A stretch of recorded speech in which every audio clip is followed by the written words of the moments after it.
Hello, and welcome to the webinar on transition from IFSP to IEP.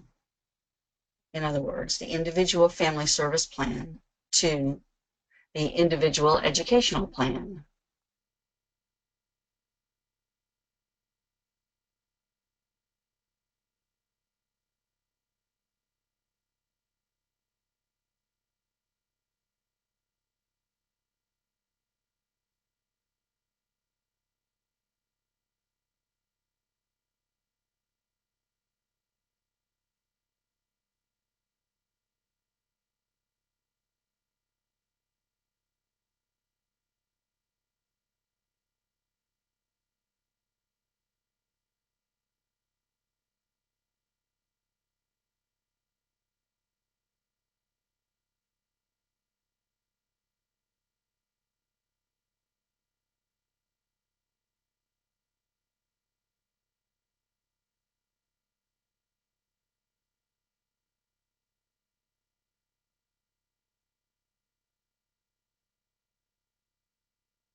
Hello, and welcome to the webinar on transition from IFSP to IEP.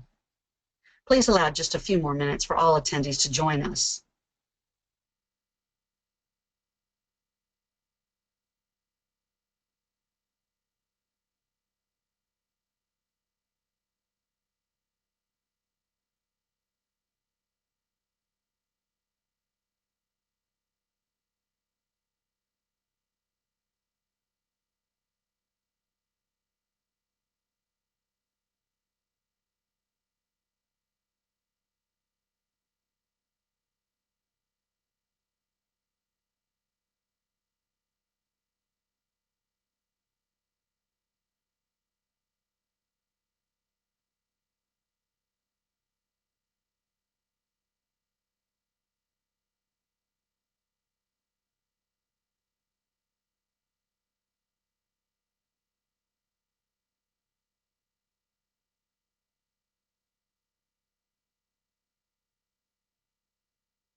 Okay, great. So let's get started.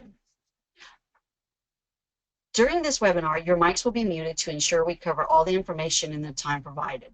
But you will be able to ask questions in the chat features section located on the right-hand side of your screen.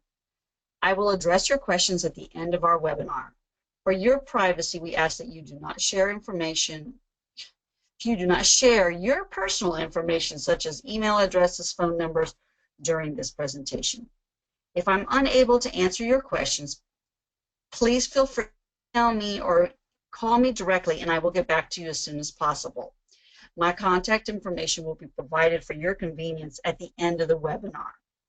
So let me introduce myself. My name is Suzanne Lane. I'm a parent training coordinator for PSN, Parent Support Network of Family Network on Disabilities. I am the parent of children with both physical and mental disabilities. They are truly the driving force in our lives, in my life. Our family recently located to the Treasure Coast from Tennessee. I've been actively advocating for my children for over 30 years. I'm a 2016 Partners in Policymaking graduate at Tennessee, certified family support specialist in Tennessee. My philosophy is it truly takes a village to raise a child. Working collaboratively with other organizations, we can empower caregivers to know how to effectively advocate for their loved ones. This all leads to a better quality of life for everyone.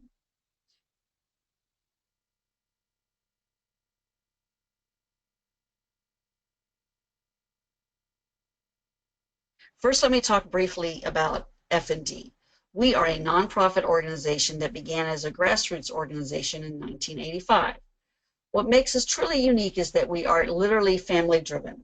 What I mean is that the majority of our board of directors, all of our management staff, and all of our program staff are parents of family members of persons with disabilities. Some of our staff have disabilities themselves, and we work in an inclusive, collaborative setting that promotes our beliefs that respect, independence, and knowledge are a big part of who we are. When the family members call F&D, they not only receive the expertise and knowledge of a professional, but also the compassion and empathy of someone who has walked and continues to walk in their shoes. We are compassionate about everything that we do. So just briefly, here's a description of what we do and do not do. First and foremost, we do not act as attorneys. We don't represent families, and we do not give legal advice. However, we do provide support. F&D has been the statewide parent since 1985, and the value of families getting support by networking with other families, it's built into everything that we do. We often get calls from families and who just need to talk, or professionals, and we're there to listen. We do provide information. Altogether, F&D logs in over 15,000 calls a year, most of them from parents, family members, or professionals who are looking for information. We also have a large database of resources in Florida and a library filled with disability-related information. Regardless of the question, our staff will go the extra mile to find an answer. At F&D, our philosophy is not that it's our role to tell families what to do. It is our role, however, to inform families what their options are and encourage them to make their own decisions about what is right for their family. So let's get started. You've had your children in the early intervention. You've likely been working with your therapists and service coordinators in a natural environmental setting, and you're approaching the time when entering the public school is looking like the next step in your child's journey. Understanding this transition process is important. And after this training, you'll be able to identify when the transition plan begins, what to expect from the transition plans, Part B's role in your child's educational under the Individuals with Disabilities Education Act. And important to note that the level of involvement of the family is a bit different once you have transitioned out of early intervention systems. During that time, you have been accessing early intervention services. The focus of the planning has been on the entire family.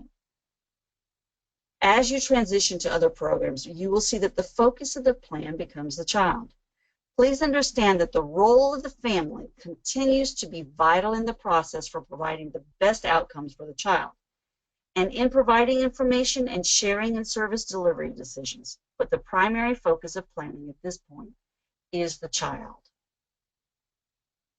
So understanding the transition process is important, and after this training, you should be able to identify when the transition planning begins, an explanation of the Part B's role in your child's education under the Individuals with Disabilities Education Act, what to expect of the transition meetings, I can't speak tonight, I'm so sorry, the preliminaries and the differences between both programs, preparing for the IEP meeting and the roles the parents play, and the components of an IEP. So now let's talk. The transition plan starts at about 2 to 2.5 years old. Since the enactment of the original legislation in 1975, children and youth ages 3 to 22 receive a special education and related services under Part B. Here. Part B is so named because it's the second part of the law. Part C is the part that IDEA, your child, is currently under. For school-age children with disabilities, including preschoolers, Part B is the foundation which special education and related services rest. So now let's talk about the referral to preschool. This usually begins between 2.5 and 2 years, 9 months. Information that should be provided to you by your local school system includes your written consent, your current individualized family support plan, otherwise known as your IFSP, recent evaluation and assessments, current immunization and physical information, any other relevant information or documentation. Between these ages, the transition meeting will be scheduled with you by your service coordinator, and at this meeting you will get to meet the representatives of the local school's public system. This is the meeting that the transition plan is developed. The transition plan is intended to ensure services are seamlessly continued, meets the need of your child and family, makes changes involving your child and family, makes the transition less stressful, and help you prepare for your child for preschool environment. Helping you prepare is just as important as the process. I mentioned earlier about IDEA and Part B. To elaborate a little bit more, a meeting will be scheduled to determine the eligibility for the Part B, the public preschool program. A staffing committee or multidisciplinary team and the family make the final decision about placement and address any concerns regarding the transition to that setting. If your child is eligible for Plan B services, an individualized educational plan or IEP meeting will be scheduled, and we will talk more about that later in this presentation. It is important to note, though, that you'll want to be prepared for a shift in focus as you transition your child out of the early intervention system. The philosophy of the early intervention system is that the child is served in the content of the entire family and their needs. So as you transition your child into other programs, the shift totally goes different. So what are the needs of the child? Let's spend a few minutes talking about how the intervention and preschool programs are alike.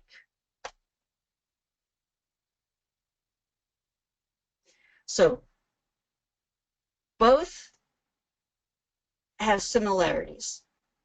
They provide individual services. They're staffed by professionals and paraprofessionals. They have a team approach to evaluation and delivery services. They value parents as a team member. They have written plans. They provide services in supportive developmental environments. And they provide supports to families. Let's break down the differences. So early intervention is family focused. Part B, the IEP, it's child focused. The IFSP has home-based options. The IEP, it's center-based options. The IFSP, individual activities. Now we're talking about more group activities. We're making that shift from home and community to school and home settings. Services for the IFSP are usually 1 to 2 times per week. School setting, the IEP, is 5 days a week. The IFSP is considered a natural environment. The school setting, where your child will have an IEP, is the least restrictive environment. And you'll hear more on those words, least restrictive environment. The focus is on a child's medical needs on the IFSP. This change, which is very difficult sometimes, is that on the IEP, it's the medical needs that are educationally relevant.